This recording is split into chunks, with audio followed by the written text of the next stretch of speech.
Hi everyone, how are you doing? Good to see you all.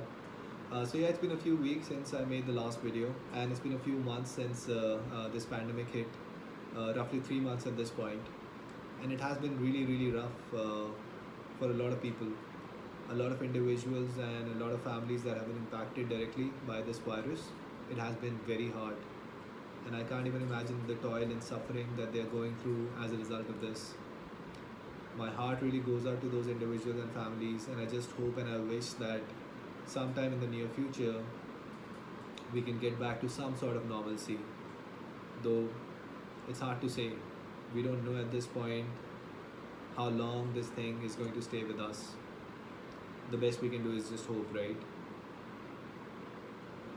I think for a lot of us, we also have been extremely lucky that we've not been directly impacted by this virus. We've been able to avoid this pandemic, and I see a lot of people figuring out ways to understand this situation as the new normal and get on with their lives, move on with their lives. But a lot of people are struggling as well to make sense of this entire situation, to move on. I was out on a long run a couple of weeks back, and there was this thought that popped up into my head. I don't even remember when I read this the first time. Must have been many years back. I don't remember if this was a book, if this was an online blog. But the author talked about how tough their life was and how bad things kept happening to them. And they had absolutely no control over those things. The only thing that they could do was feel bad about themselves and their life. But what the author also said was that they gave themselves 5 minutes every day to feel bad about their life, and then they moved on with the rest of the day. Then they tried to make things happen. And the next day, if they felt bad about their life again, they gave themselves 5 more minutes. But that's it, 5 minutes a day. And I could not help but wonder whether in the last 2.5, 3 months, right, we all collectively have given this pandemic those 5 minutes already. We brooded over the situation that we are in already for 5 minutes. We put our personal life, professional life, our goals, our health, our diet, inculcating a new habit, all of those things on hold for those 5 minutes. And maybe now it's time to just kind of move on. In the last 2 weeks or so, I've been able to kind of resume some of the activities that I used to do earlier before this pandemic hit, obviously with a lot of precautions. And I feel like it's given a better rhythm to my days, better balance to my days, and I just feel overall much better. And I would recommend that you try to think about this in a similar fashion too. I think there's value in this, and that's the reason I wanted to start this video with this thought. Hopefully it's useful. Hopefully it's useful for people who are still somewhat struggling to make sense of this. And yeah, so let's get started with the video for today. What I want to do today is talk about 3 books and one idea from every book. Yeah, so I've always said that reading is such a great habit, right? And every book that you read teaches you so many things, right? There are like so many great ideas in all of these books. But even if there is only one single idea that you get from every book, only one idea, and that's it. But that is something that you can really make your own, imbibe, and really run with it. That is a good enough ROI on any book that you would read. That is a good enough return on the investment that you put into reading that book. So that's what I want to do today. I'll just talk about 3 books that I probably read or reread in the last several months, and one idea per book, and hopefully you find it useful. Okay, guys, so the first book that I want to talk about is this book called The 7 Habits of Highly Effective People. And this is a book that I've talked about in a couple of other videos on this channel as well. I'll share links to those videos in the description of this video if you want to check those out. Uh, this is an absolutely brilliant book, and it has some really good ideas in there.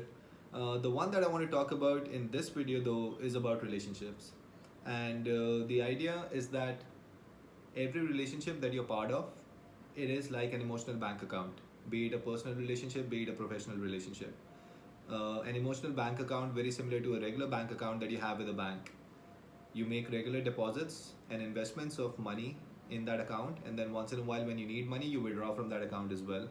Very similarly, in any relationship, every time you do something nice for the other individual, every time you go out of your way to make them look good, every time you keep a promise, every time you're patient and kind in a conversation with them, every time you apologize genuinely for something wrong that you may have done, you are making a deposit into that account.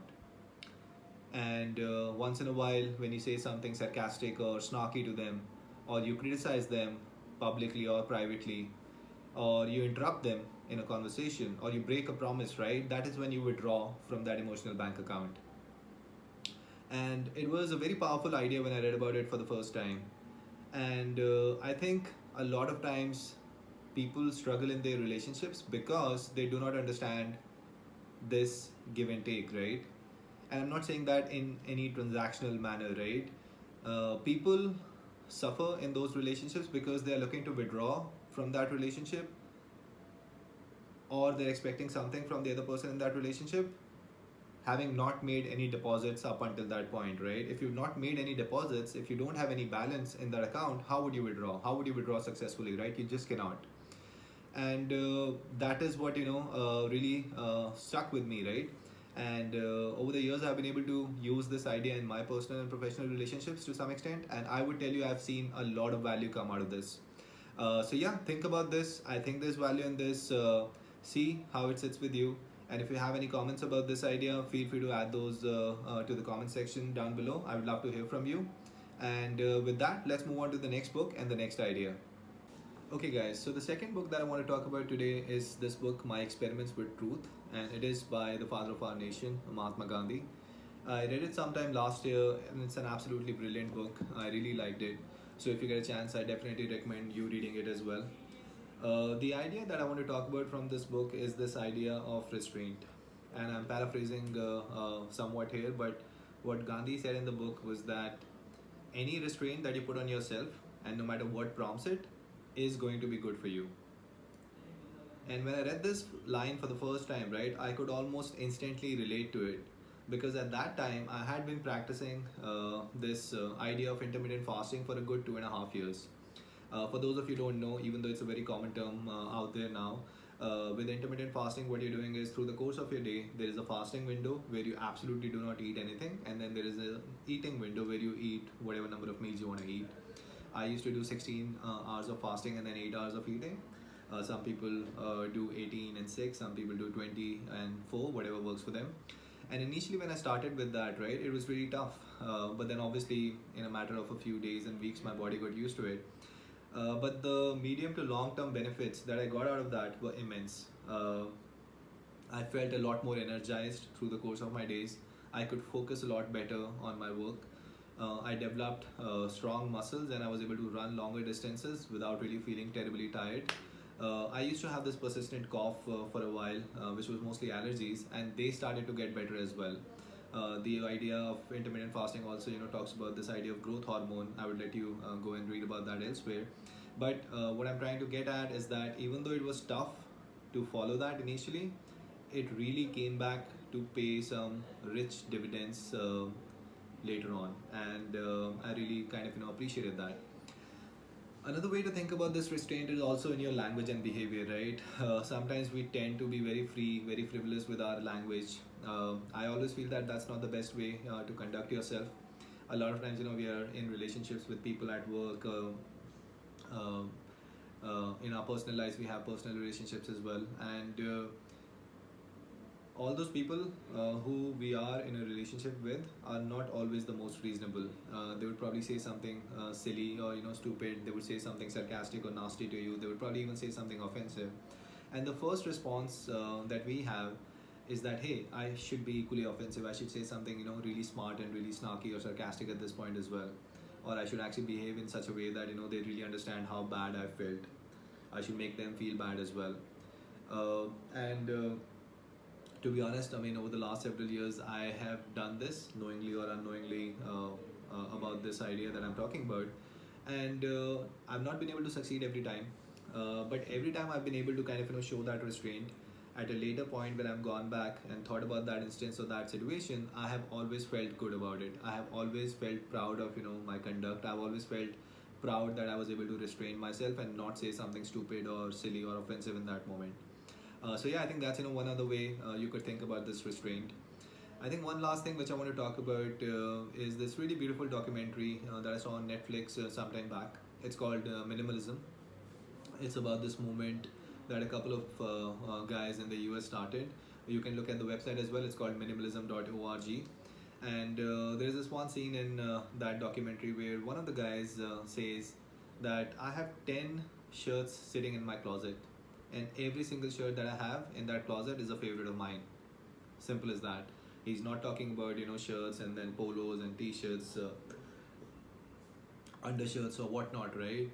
Just 10 shirts, 10 articles of clothing, and every single shirt is a favorite of mine. And I heard that and I was like, wow, that's so cool, right? How many of us can say that? We have tons and tons of clothes sitting in our closet, but every time we have to go out on a special occasion, we look for only those two or three because that's really what we really like, right? Or maybe it's the newest addition to the closet that we really like. But yeah, I thought that was pretty cool as well, so I thought I'll share it. I think once again somewhere related to this idea of restraint and showing that restraint in the form of minimalism, right? You only consume things that you absolutely need. Don't go out and get something every other day just because you want it.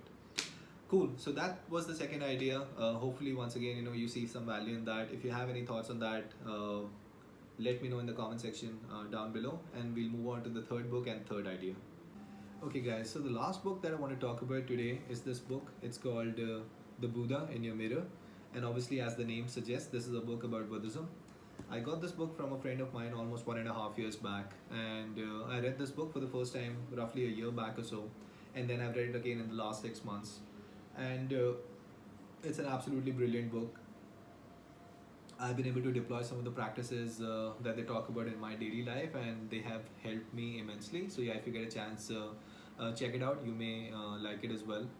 The idea from the book that I want to talk about, and this is not specific to the book so much, it's actually central to the Buddhism philosophy, and that idea is walking the middle path or walking the middle way. And what they say is, that is the way to lead a good and meaningful life. Simple as that. And when I read about this, right, somehow I could relate it to something I had read many years back in a New York Times article. Uh, I don't even remember who had written that article, but that article talked about the conservatives and the liberals in the US and how both of them were extremely passionate about their own philosophies and agendas.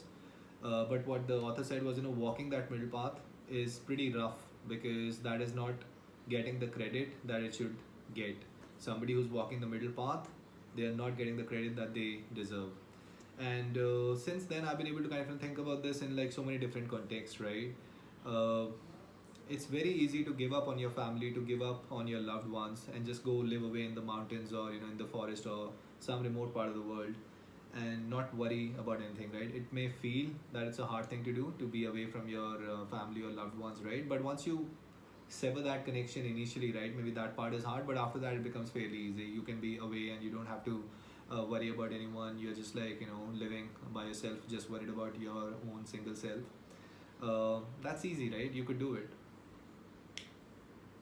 On the other side, it's also very easy to be part of the hedonistic way of living that we've gotten ourselves into, right? This hedonist treadmill that we keep running on for ourselves, for our families, the ambition that we have, the goals that we have, and just like be completely consumed by that.